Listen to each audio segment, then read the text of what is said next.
The Kelly Olynyk extravaganza that J.R. Jackson told me right about 1 o'clock yesterday.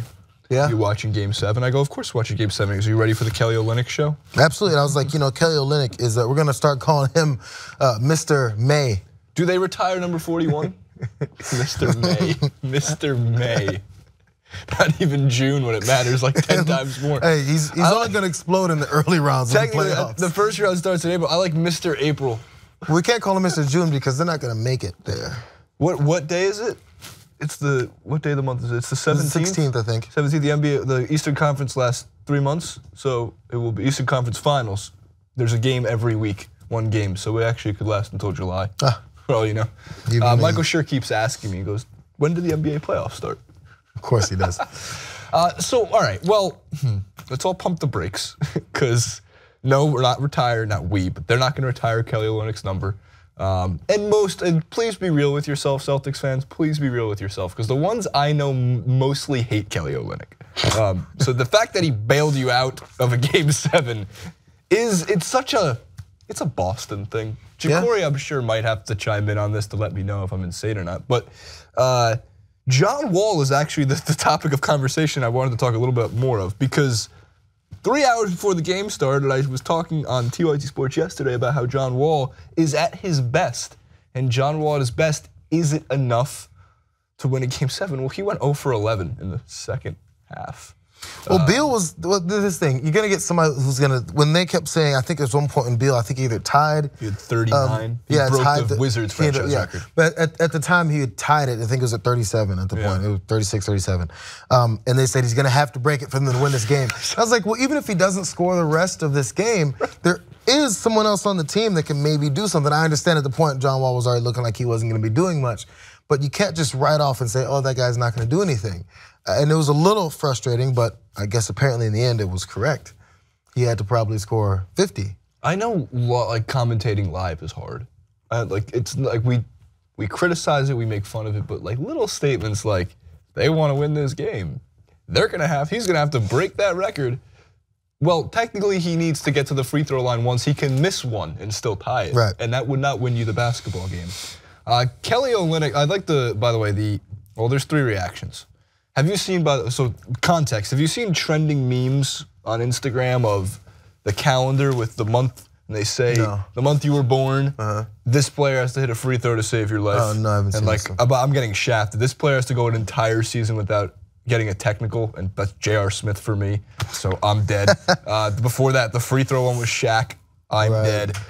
So this is the one that trended yesterday, with the caption, "We all live if you need a player to score 26 points off the bench in Game 7 to save your life." There was 2 more decent reactions I had to throw out there. You enjoying your ticket to the Bun Show? This terrible meme. Who allows this? And then Kelly Olynyk waving goodbye to the Wizards, and it's the Forrest Gump waving. It kills me. It kills me. Well, this is the thing. After post-game interview with Kelly Olynyk, probably his first ever, on the floor. Sorry, I mean, it's true. I mean, when I was looking at it, I was like, oh, this is out of place. This guy's never done this before. But he had the right answers. That's the thing. He knows what he's doing. And when you get 26 points off the bench in a Game 7 situation, it's just a matter of making the best of your opportunities, right? And there was opportunities. Obviously, Isaiah Thomas is the focal point, and he mentioned him. He goes, you know, they're all gonna focus on Isaiah, so he really gives me an opportunity to do something else and contribute, and it's exactly what he did. And it goes to the same thing. I sound like a broken record. But man, these guys are all professional basketball players. And I would always think, if you have opportunities, and how tall is he, 6'9", 10? Who? How tall? Oh, Kelly Olynyk's a tall, yeah, he's 6'9", 6'10". So, if you're 6'9", 6'10", and you have open lanes, if you have open shots, and you get to the bucket, you should be able to score some points. I would hope, if you're a professional basketball player, it's not the first time you picked up a ball. So I'm not dogging him out for the success, the performance he had. It's just, I would hope that would happen. It should happen more often. Well, if you're a professional athlete. Speaking of dogging out real quick, are we gonna blow past like the disrespect of this man being called Forrest Gump? Like we're just not gonna talk about the fact that someone just compared this man to like a half-wit dude. Like Forrest Gump is amazing at ping pong. Forrest Gump created T-shirts and branding. A multi-millionaire. Disrespectful. Forrest Gump can't get Jenny, and probably Kelly Olynyk can't either. And Forrest Gump hung out with the president at the time. Yeah, Forrest Gump hung out with the president. I wonder if Kelly Olynyk wants to hang out with the president story. now. I like this take from your end here because, and the reason for that is you can't be all that surprised, right? And we all say it. Hey, the game relies on its stars. No shit. Right. If you take Isaiah Thomas off the team, are they better or are they worse? If you take Al Horford off the team, they're better or worse. And a lot of the time, I think coaches come in with game plans, and they don't game plan for Kelly Olynyk getting a hot hand because they're doing their jobs of trying to prevent a player like Thomas or Avery Bradley, who has actually had them in their pocket for 2 straight games, and Avery Bradley since scoring like 26 and 29 points. So it's not surprising. We see this with good teams all the time. We've seen Sean Livingston have amazing games with the Warriors in clutch situations because they're not game planning as much for a Livingston. In the Cavs situation, J.R. Smith and Richard Jefferson tend to go off every so often. Remember Dellavedova? Super Dellavedova? So when I'm sorry, I don't mean to disrespect the man's name. He's still in the league, obviously. Remember Jeremy Lin? So like, these guys are both still in the league. I get it. Olynyk sanity. They're good players, right? But when who planned for Dellavedova, right? No one planned for him, so he's a professional basketball player and he's able to do something. And then when they planned for him, guess what? Dellavedova did. They can't do anything. You keep saying that they're professional basketball. Why do you say they're professional basketball players? I'm just out of curiosity. The National Basketball Association, I've been led to believe, is a professional organization to sports. This is a fun conversation. Cavs in 4 by a point margin of 37.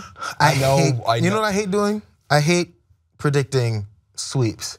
For the same reason, let's go with the broken record. As professionals, they have to win 1 game, right? The Cavs are gonna sweep through the Celtics. And just for a couple of reasons, right? First of all, the Cavaliers are playing off the charts right now. They look great. They look like the number 1 seed. They're healthy until Olynyk gets his hands on someone. and they've had what is it gonna be over a week of rest? Are we looking at 6 days almost? Yeah, it's the same thing. You see this all the time in playoff basketball. They come out the gate and they're a little bit slow, right? And then after the first, so they lose the first quarter like 30 to 20. Yeah. It's like a 10-point Celtics lead, and then all the hot takes start coming out. Right. Like, oh, Bronzes look good. And then in like halfway through the second quarter, they go on like a 15-0 run, and you go, oh, that's right, they remembered that they hadn't played basketball for a week. By the way, that game is tomorrow.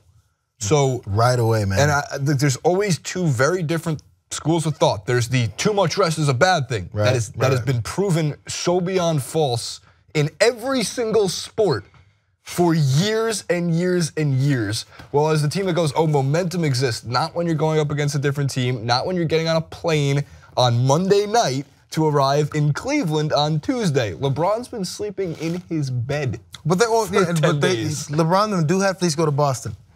Game 1. Oh, well, you're right. They go to Boston. I'm sorry. They do get on a plane. That is surprising, right? When you think, well, I thought about it yesterday. I was like, oh, the game is Tuesday.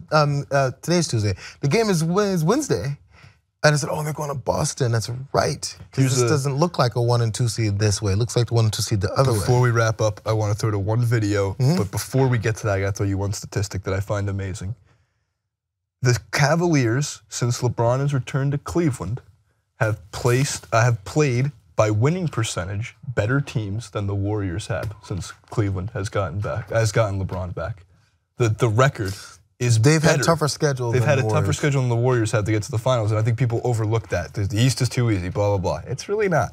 But if you're a Wizards fan and you didn't really like the outcome, sometimes you take matters into your own hands and fight people. Which please don't do this, but still, video trending. Everyone wants to see it anyway. Take a look.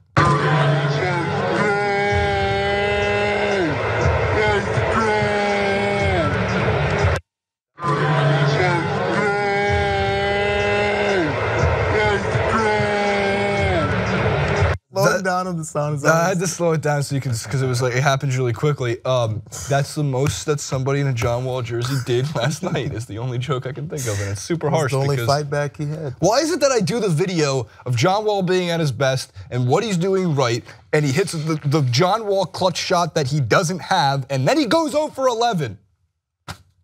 He spent. Well, that's the thing. I think LeBron's going to play terrible. Now he'll play amazing. At least in seeing this, I like the good signs of at least a better potential series than what we would have seen. The Wizards have somehow skirted by with John Wall playing like that.